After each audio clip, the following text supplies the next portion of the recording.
मैं ओंकार अपने स्वार्थ हेतु जगत के निर्दोष प्राणियों को पीड़ित करने वालों के लिए मैं विष की बेल हूं, किंतु जन कल्याण के मार्ग पर चलकर त्याग और बलिदान की भावना से पूर्ण प्राणियों के लिए मैं सुख और सुधा का भंडार हूं। मैं ओंकार हूं कि वो ब्राह्मण अन्य कोई नहीं स्वयं शिव जी थे। पर मैना तर्क करती है। पार्वती द्वारा स्थिति स्पष्ट करने पर भी मैना रानी उसे स्वीकार नहीं कर पा रही थी। देवर्षि नारद भी अपनी जिज्ञासा शांत करने हेतु ब्रह्मलोक पधारे।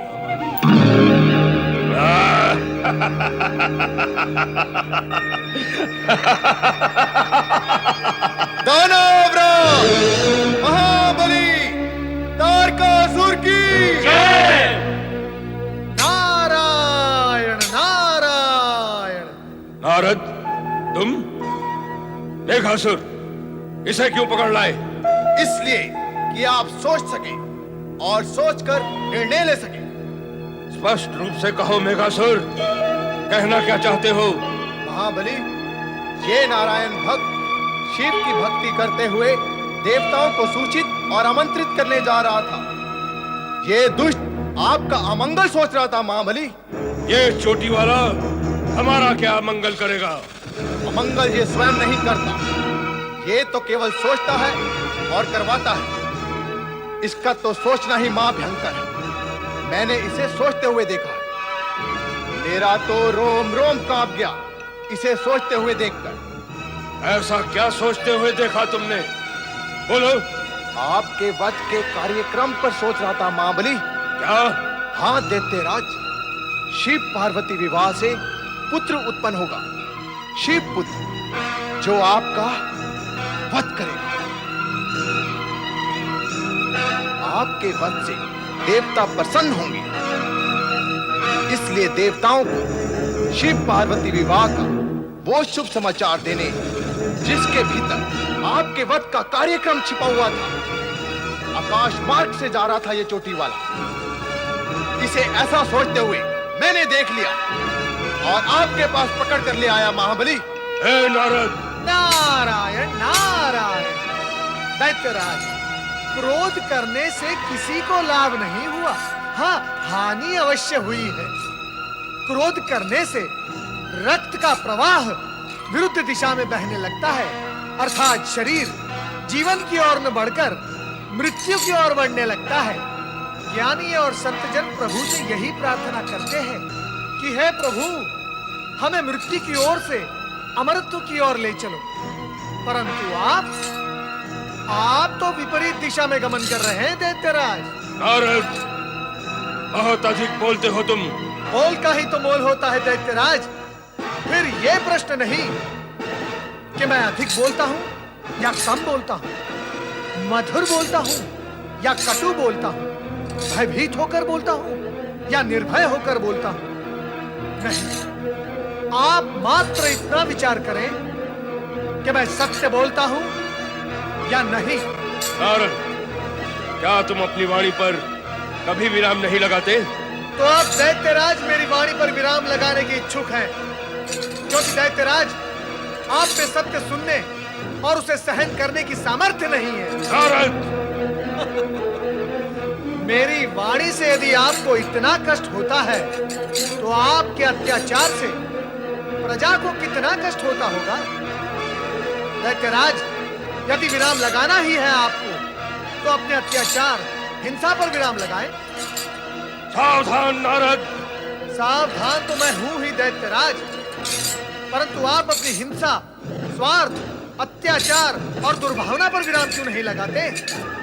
दैत्यराज, जन जन की वाणी की गति तुम्हारे विरुद्ध बढ़ती जा रही है।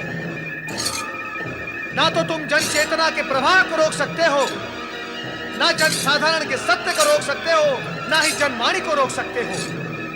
यदि रोकना ही है दैत्यराज, तो अपने पाप कर्मों को रोको, और यदि विराम लगाना ही है तो अपनी तामसिक वृत्ति पर लगाओ। नारद, नारद, हम तुम्हें नहीं छोड़ेंगे।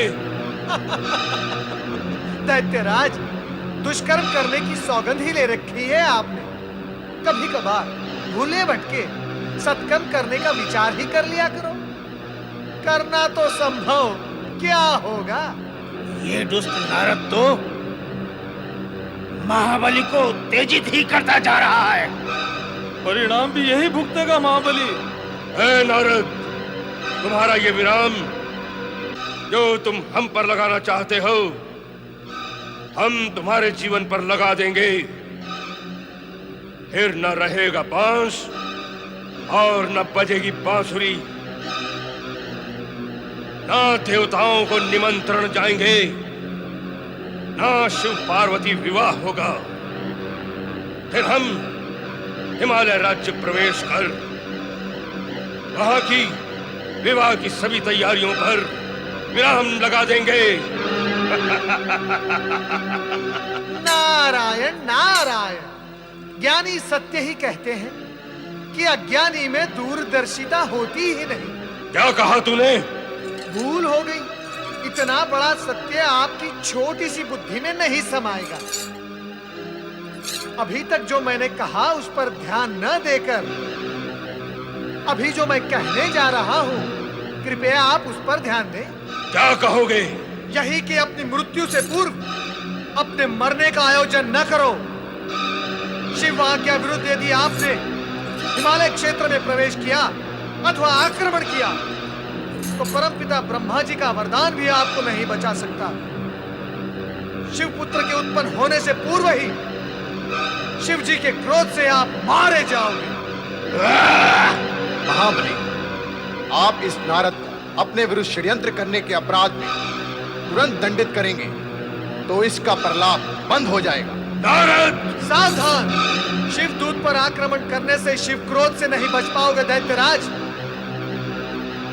इस मेघासुर के हाथों से बचकर तो मैं कभी का जा सकता था, परंतु मैं यहां तुम्हें सावधान करने आया हूं।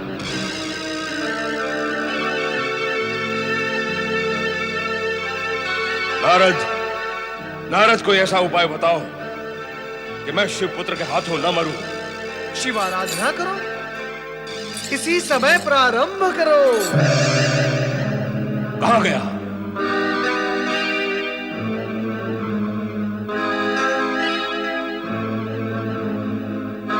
नारद के बहकावे में ना आना महाबली। बहकावा? बहकावा नहीं तो और क्या है। आपको शिवाराधना का कुमार्ग बता गया है वो दुष्ट। आपकी शिवाराधना आरंभ करते ही हम असुरों का अस्तित्व समाप्त हो जाएगा। नहीं महाबली नहीं, आप शिवाराधना ना करें। तो फिर मैं क्या करूं? देवताओं से स्वर्गलोक पूरा छीन ले महाबली। देवताओं को स्वर्ग लोक से निकाल दो। अब तो यही करना होगा। मैं शिवाराधना नहीं करूंगा, देवताओं को मिटा दूंगा, उन्हें स्वर्ग से निकाल दूंगा। मैं शपथ लेता हूं, केवल स्वर्गलोक ही नहीं, तीनों लोकों में साम्राज्य स्थापित करूंगा। साम्राज्य। नारायण नारायण। तुम फिर आ गए? दैत्यराज, मैं गया ही कहा था। मैं तो प्रतीक्षा कर रहा था ये देखने के लिए कि दुष्ट की बुद्धि कितनी अस्थिर होती है, और अब देखकर जान भी लिया। क्या जान लिया तुमने? यही कि दुष्ट कभी कभी भयवश भगवान की ओर बढ़ता है, परंतु उसकी दुष्टता सदा के लिए कभी नहीं छूटती। वो तभी छूटती है जब उसके प्राण छूटते हैं। ठहर जा नारद। नारायण नारायण नारायण, श्रीमन्नारायण नारायण नारायण। कहाँ चले गए थे मेनाक? मैं कब से तुम्हें ढूंढ रहा हूँ। आज्ञा दीजिए पिताश्री। आज्ञा दूं? मैं आज्ञा दूं? पुत्र मेनाक, तुम पार्वती के बड़े भ्राता हो। उसके विवाह की चिंता करते हुए समस्त व्यवस्था तुम्हें ही करनी चाहिए। आप निश्चिंत रहें, सभी व्यवस्थाएं हो चुकी हैं। उत्तम, अति उत्तम। अच्छा ये बताओ, समस्त पर्वत राजाओं को निमंत्रित करने के लिए क्या निमंत्रण पत्र भेज दिए हैं? वही कार्य कर रहा हूं। करो, शीघ्र करो और सुचारू रूप से करो। महामंत्री, आपने मुझे बुलाया राजन? आपको नहीं बुलाएंगे महामंत्री तो किससे बुलाएंगे? मैं निपट अकेला तो सारे कार्य नहीं कर सकता ना। विवाह की सारी व्यवस्था हो रही है महाराज। हमें आपसे यही आशा है महामंत्री। अब आप ऐसा कीजिए कि राजशिल्पी को बुलवाइए और हमारी राजधानी और राजप्रासाद को इस तरह से सुसज्जित करवाइए कि आने वाले अतिथिगण आश्चर्य से चकाचौंध हो जाए। जी। और हमारे अतिथियों के रहने की व्यवस्था ऐसी की जाए कि उन्हें तनिक भी कष्ट न हो। आपकी आज्ञा का पूरी तरह से पालन होगा महाराज। और सुनिए सुनिए, कहां जा रहे हैं आप? हमें आपसे कुछ और भी बात करनी है। क्या कहना चाहते हैं हम? हाँ, शिवजी के बारात में सभी देवगण पधारेंगे और उन्हीं के साथ साथ परमपिता ब्रह्मा, श्री हरि विष्णु, देवराज इंद्र व अन्य भी। इनके निवास व स्वागत के लिए विशेष प्रबंध व ध्यान रखा जाए। अवश्य महाराज। अब आप जाइए, समय नष्ट क्यों कर रहे हैं? जो आज्ञा महाराज। महाराज, नैना रानी, तुम यहाँ विवाह की तैयारी नहीं कर रही? आपका इतने उत्साह से करना धरना पर्याप्त नहीं है क्या? ऐसा प्रतीत होता है महारानी कि तुम्हारे मन में इस विवाह के लिए कोई उत्साह नहीं। जब भविष्य अपना अंधकार में दिखाई दे तो उत्साह कैसा? क्या अभिप्राय है तुम्हारा? महारानी, पुत्री के विवाह के शुभ अवसर पर ऐसे अशुभ शब्द कहना तुम्हें शोभा नहीं देता। आप शोभा की चर्चा ना ही करें तो अच्छा है स्वामी। क्या आपको विश्वास है कि महलों के सुख ऐश्वर्य में पली बड़ी हमारी कोमलांगी पुत्री पार्वती उस वैरागी और विचित्र वेशधारी शिव के साथ खड़ी शोभा पा सकेगी? क्या वो हिम शीतल वातावरण में सुखी रह पाएगी? सुख और शोभा से तो अब जैसे संबंध ही नहीं रह गया है पार्वती का। महारानी, आप अकारण ही चिंता करके अपने आप को दुखी कर रही हैं, जबकि चिंता का कोई विषय ही नहीं है। मैंने परमपिता ब्रह्मा, श्री हरि विष्णु, देवराज इंद्र, अन्य देवगण व ऋषिगण के विश्वास पर ही इस विवाह का निर्णय लिया है। और ये सभी श्रेष्ठ देवगण भगवान शिव जी के चरणों पर नतमस्तक हो उन पर अटूट विश्वास रखते हैं। स्वामी। हाँ महारानी, मेरे विश्वास की जड़ें बहुत गहराई तक गई हैं और मेरा निर्णय भी इसी विश्वास पर आधारित है।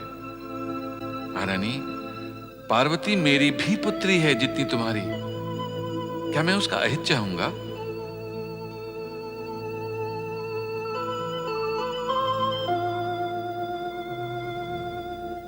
चिंता छोड़ दो महारानी। क्षमा करें स्वामी, किंतु न जाने क्यों मेरा मन बार बार शंका से क्यों भर उठता है। महारानी, इसका एकमात्र उपाय है विश्वास, और जहां विश्वास होता है वहां शंका नहीं होती। सप्तऋषि और देवी अरुंधति भी तुमसे बार बार यही कहना चाह रहे थे कि भगवान शिव में विश्वास करो, क्योंकि उन्हीं की कृपा से, उन्हीं की अनुकंपा से समस्त संसार की मनोकामनाएं पूर्ण होती हैं। स्वामी, अब ये भूल मुझसे नहीं होगी। चलो महारानी, विवाह के अन्य प्रबंध देखिए। देव ऋषि नारद अब तक आमंत्रण देने भी पहुंच गए होंगे।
स्वामी, वो देखिए, देवर्षि आकर लौटे जा रहे हैं।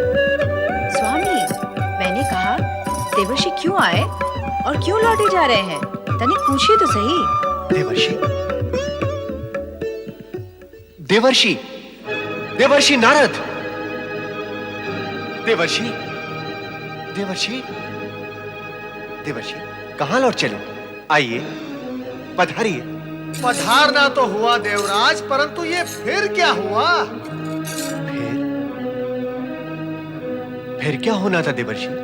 अब तक तो आपको अपना लक्ष्य और उद्देश्य समझ में आ जाना चाहिए था देवराज। कांटा चुभने के पश्चात यदि कांटे की उपस्थिति को न समझा जाए तो कांटा फिर चुभेगा, अधिक तीव्रता से चुभेगा और फिर तुम्हें कष्ट भी अधिक होगा। अरे अरे अरे अरे, कष्ट के आने से पूर्व ही आप कष्ट के सागर में डूब गए।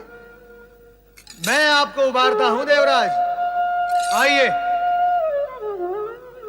नारायण नारायण, मैं आज समस्त इंद्र सभा को अत्यंत सुखद और हर्षवर्धक समाचार सुनाने आया हूं। सुनाइए देवर्षि, शीघ्र सुनाइए। क्या है वो हर्षवर्धक समाचार? सुनाने आया हूं तो अवश्य सुनाऊंगा ही देवी सची, परंतु आप धीरज रखिए। आने वाली मार्गशीर्ष शुक्ल त्रयोदशी को।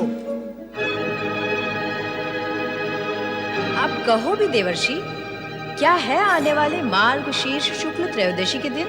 भगवान शिव और देवी पार्वती का विवाह। देवाधिदेव महादेव त्रिलोकीनाथ की